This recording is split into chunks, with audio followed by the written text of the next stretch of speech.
Our efforts are gaining momentum. We're building. They're getting a momentum that is all their own. On November 16th and 17th, Poland will host the third ministerial to advance religious freedom or belief. This virtual event, on the heels of the 2018 and 2019 ministerials, which were hosted here in Washington, the State Department, are the largest human rights events ever held here at the State Department. Albania, Morocco, Taiwan, the United Arab Emirates, and Colombia have all held follow-on events as well. And the International Freedom or Belief Alliance that I launched in February of this year now has blossomed into 31 member states and growing. Next week, I'll have a very special opportunity to participate in a virtual Alliance ministers meeting to solidify our plans for future action in the religious freedom space. You know, we're building out coalitions, too, that share our values in the economic sphere. In recent weeks, Undersecretary Keith Kroc has traveled to more than a dozen countries to bring freedom-loving countries and companies together in the Clean Network, a group that pledges to use only trusted vendors in their 5G networks. I'm happy to announce we have almost 50 clean countries today, representing nearly nearly two-thirds of the world's GDP. 170 telephone companies, telcos, have agreed to be clean, and many of the world's leading companies are on board. It includes 27 of 30 NATO allies, 31 of 37 OECD members, 26 of 27 EU members, and 11 of 12 of the 3Cs nations. Undersecretary Keith Kroc is now down in South America. He's discussing the Clean Network with the government officials and private sector leaders in Brazil. And in fact, I got the news within the last hour that the government of Brazil supports the Clean Network principles, and I'm confident we'll sign an MOU in the very near future. I want to thank Brazil and its leadership for doing that. We're also standing alongside our Brazilian partners to protect the environment with the U.S.-Brazil Environmental Framework Dialogue that was held earlier today. The United States and Brazil are about real results when it comes to protecting the environment and growing our economies, not empty rhetoric. Undersecretary Kroc has also led the first ever Japan, U.S., Brazil trilateral exchange, which will advance democracy's ability to prosper together as sovereign and independent states. Talk about Asia for just a minute. I'm pleased to announce that on the 20th of this month, Undersecretary Kroc will lead our Economic Prosperity Partnership Dialogue with Taiwan under the auspices of the American Institute of Taiwan and the Taipei Economic and Cultural Representative Office here in the United States. The dialogue signifies that our economic relationship with Taiwan, a vibrant democracy and a reliable partner, is strong and growing. It will help increase cooperation on everything from safe and secure supply chains to the clean and 5G security to health security and to more. Turning to another State Department bureau, building out coalitions of the like-minded. Last week, the Bureau of Energy Resources, under the leadership of Assistant Secretary Fannin, convened a virtual meeting of the Energy Research Governance Initiative. 20 countries attended, working for secure, resilient, diverse, and well-governed critical energy, mineral, and supply chains. And we're proud to participate in the 35th Annual Joint Economic Development Group meeting with Israel later this week. The Trump administration has exerted American leadership in unprecedented ways in multilateral institutions, too. Just as we helped protect the intellectual property rights by ensuring that the World Intellectual Property Organization is run by an individual who respects property rights, last week the United States helped ensure that the United Nations stewards its finances responsibly. I'm happy to report that an American with 40 years of administrative and budget experience will be placed into the UN system, having won a seat on the Advisory Committee on Administrative and Budgetary Questions. Doesn't sound like much, but it's a big deal. This advisory body shapes the UN's regular budget and its peacekeeping budget. It's nearly $10 billion a year, with more than $2 billion coming from the United States alone. Our diplomats made the case to our allies and partners on why having an American voice on this committee for the first time in an awfully long time is crucial to ensuring the money is spent responsibly. I want to congratulate Donna and Marie. American leadership also continues on the counterterrorism front. Today, the United States and Niger are co-hosting a virtual meeting with members of the global coalition focused on countering the threat of ISIS and its worldwide branches, including West Africa, and to supporting ongoing international efforts throughout the region. And in the Middle East, just last week, the United States sanctioned former Lebanese government minister Gibran Bassil under global Magnitsky authorities for his role in corruption. The Lebanese people clearly want their corrupt political class, so much of it beholden to Hezbollah, to stop ruining their country.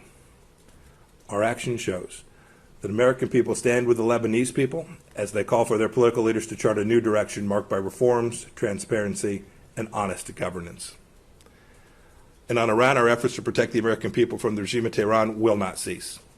Today, the Treasury Department sanctioned an international network of companies and individuals that procured electronic components for a sanctioned Iranian military firm. I think it's clear by now that those who do business with Iran's military and proliferation-sensitive industries are risking the exact same punishment. In Europe, the United States welcomes the EU's adoption of guidelines for third state participation in permanent structured cooperation projects. Opening the door to U.S. participation in EU defense initiatives will strengthen NATO-EU cooperation, as well, and very importantly, interoperability. We look forward to completing an administrative arrangement with the European Defense Agency to ensure broad U.S. participation inside of PESCO. Closer to home, our prayers are with the people of the region as they recover and rebuild from Hurricane Ida's horrible devastation. The United States government is proud to have provided assistance already to our friends in Central America.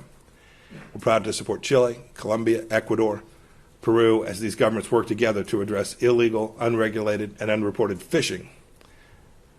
We're very concerned that the Chinese IUU activity, this unregulated fishing, took place off the coast of Ecuador, as it has elsewhere in the world. I was with the Ecuadorian foreign minister. He and I both agree that this must stop.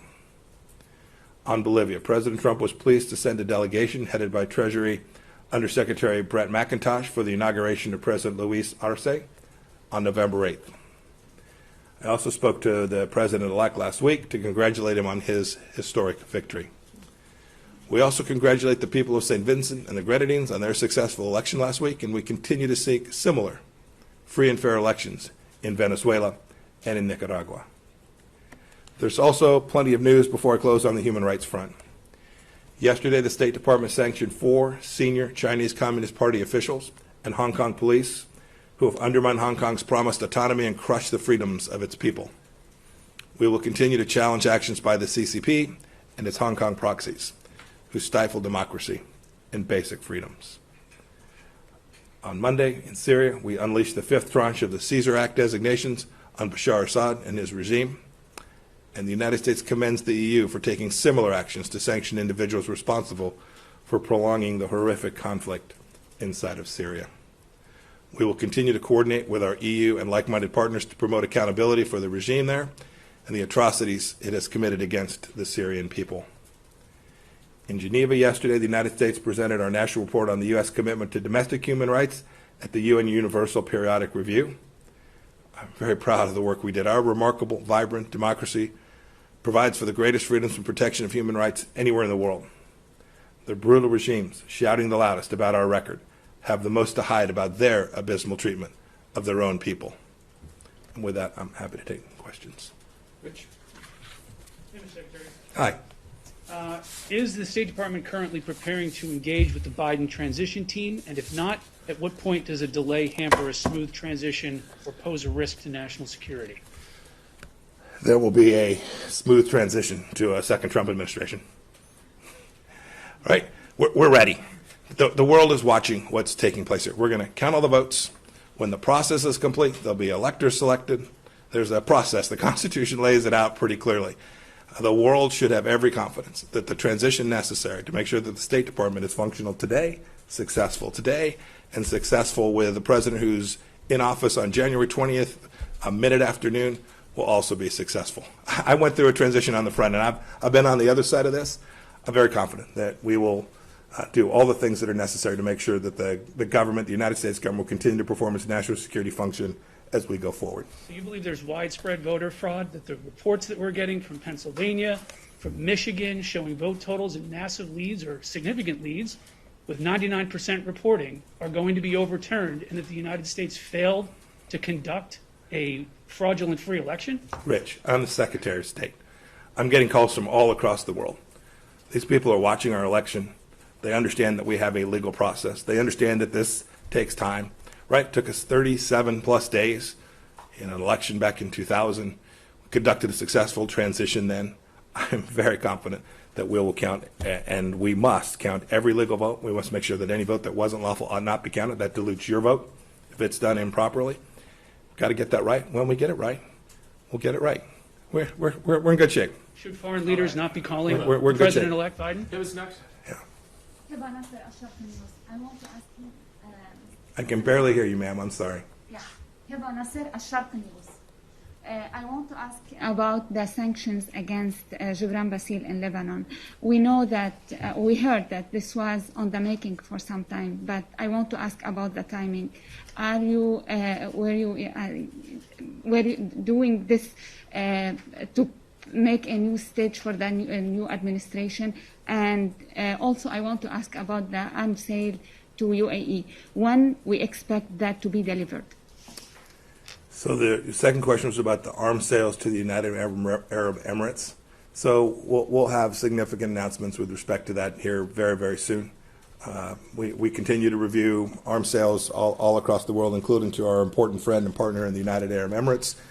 We're confident we will be able to provide them weapon systems that will ensure their security and do the work that we all need to do collectively to counter the threat from the Islamic Republic of Iran. Did you ask about Iranian sanctions earlier and the impact of those? No, the sanctions against Gibran Bassil in Lebanon. Are you setting a new stage for the new administration? I want to ask about the timing, that's it. Yeah. So I'll answer that question more broadly. No, the sanctions we put in place are because they're right and proper and will deliver good outcomes for the people in the country in which we sanction their leaders who are corrupt. That certainly holds true for Gibran Bassil. Right? This was someone who was deeply connected to a foreign terrorist organization, Hezbollah. We've now sanctioned him. The Lebanese people don't want to have anything to do with that. They want an independent nation. They want a sovereign country. They don't want the political elites that have been corrupted through the system that was put in place and permitted them to loot and rob their country. They want freedom. They want prosperity. They want jobs. Those are the things we want. The sanctions that we put in place against the former minister are appropriate and useful towards getting us closer to that one day where the Lebanese people can have what it is they so richly deserve. Are we expecting a new sanctions? Christina? Thank you, Mr. Secretary. Hi, Christina. Hi, how are you? Good. Good, good. Is there any evidence that the CCP has interfered in the recent election or is trying to sow chaos in the aftermath of the legal challenges? Was the question about Russia? I'm sorry, CCP or any Any foreign interference. Yeah. So I'm gonna leave that question to the Department of Homeland Security and to the Justice Department, the folks who deal with that. But as I think we all said prior to the election, we did an enormous amount of work to reduce the risk that they would have the capacity to have a significant capability to interfere in the elections themselves. And I'll leave the details of what they have determined so far about that for them to announce. Go ahead, I'll take one more. Hello. Hi. Hello, Secretary. You said when the process is completed. So when are you? Yeah, this is the third question. Just, ma'am, if you would.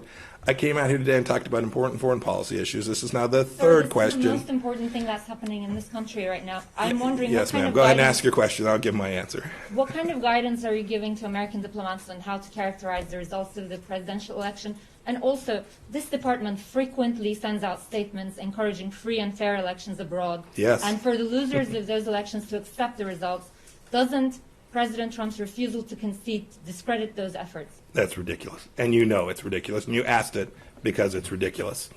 Look, you asked the question, yes, ma'am. You asked the question, if you will, permit me to answer it. You asked a question that is ridiculous.